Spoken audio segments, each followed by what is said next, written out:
Assalamualaikum warahmatullahi wabarakatuh. Jumpa lagi di Mbak Zaki Channel ya teman-teman. Masya Allah, Alhamdulillah, insya Allah di video pertama ini saya izin untuk mulai sedikit membagikan tentang beberapa pengetahuan yang sudah saya dapatkan untuk dibagikan kepada teman-teman semuanya ya. Semoga ada kebermanfaatan yang bisa diambil oleh teman-teman semuanya. Baik teman-teman, kali ini kita mau membahas tentang iri ya.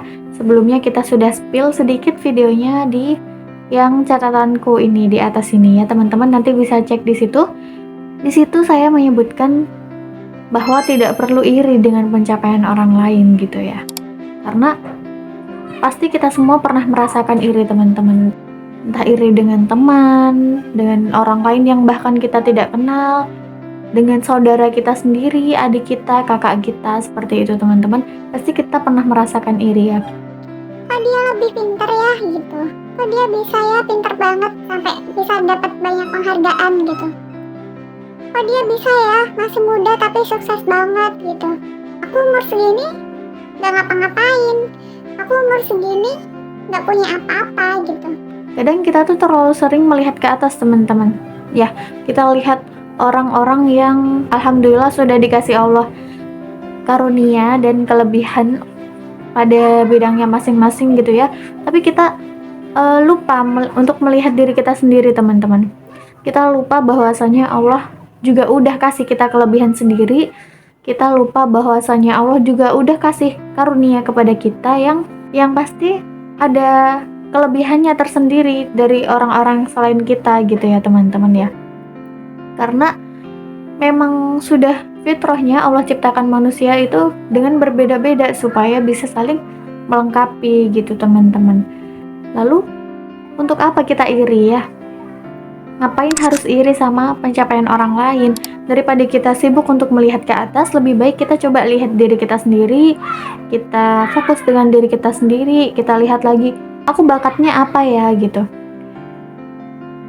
kelebihanku tuh apa ya gitu.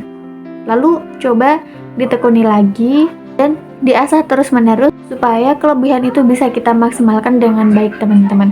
Akhirnya kita akan sibuk dengan diri kita sendiri. Kita nggak akan ada waktu lagi untuk melihat ke atas. Kita nggak akan ada waktu lagi untuk membandingkan diri kita dengan orang lain gitu ya. Karena kita udah fokus sama diri kita sendiri. Kita sibukkan diri kita kepada hal-hal yang bermanfaat. Kita sibukkan diri kita pada hal-hal yang positif teman-teman ya. Karena membandingkan diri kita dengan orang lain itu nggak ada manfaatnya sama sekali gitu. Yang ada malah bikin kita turun, down dan terus menerus seperti itu. Nanti akhirnya adalah lama-lama kita depresi, lama-lama kita berputus asa dari rahmatnya Allah, naudzubillah gitu ya. Tapi kata Ustadz boleh kok iri. Betul teman-teman, boleh iri ya. Boleh iri hanya saja pada dua keadaan ya. Yang pertama adalah kepada seseorang yang Allah karuniakan harta kepada mereka, lalu mereka menginfakkan hartanya itu di jalan Allah. Nah, itu kita boleh iri dengan mereka teman-teman. Kita boleh meminta sama Allah, ya Allah, aku juga pengen punya harta yang banyak supaya aku bisa membantu lebih banyak orang, supaya aku bisa menebar lebih banyak kebermanfaatan, supaya aku bisa berdakwah dengan lebih maksimal. Itu boleh teman-teman ya.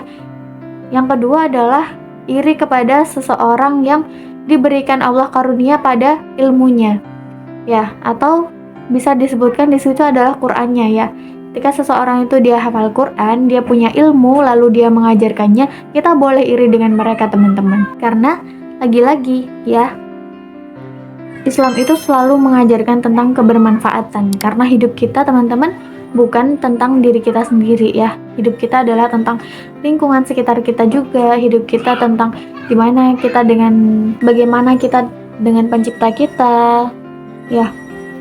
Bagaimana kita dengan diri kita sendiri teman-teman ya. Kita harus berdamai dengan diri kita sendiri sebelum kita bisa menebarkan manfaat kepada orang lain. Tapi jika kita belum bisa melakukan sepenuhnya untuk bisa bermanfaat orang lain, jangan tinggalkan sepenuhnya juga gitu.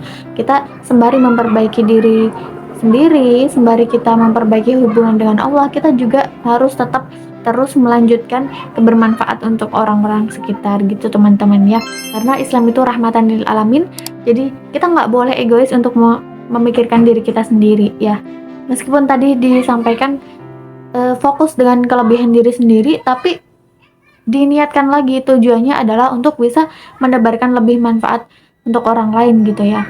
Tujuannya yang pertama untuk Allah, lalu untuk bisa menebarkan risalah Islam ini kepada lebih luas orang lagi gitu. Teman-teman nggak harus kok berdiri di atas mimbar gitu untuk bisa menyampaikan Islam ya.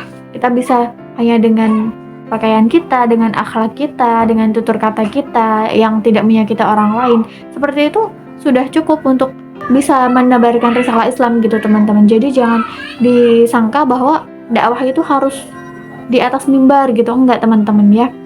Kita sampaikan sedikit demi sedikit tentang Islam bisa dengan perilaku kita yang tidak mengganggu orang lain ya, yang senang membantu orang lain, seperti itu teman-teman. Jadi fokus pada diri sendiri, kita niatkan untuk Allah, kita niatkan untuk mendapatkan ridhonya Allah, lalu kita niatkan untuk bisa menebarkan lebih manfaat kepada orang lain, seperti itu teman-teman ya.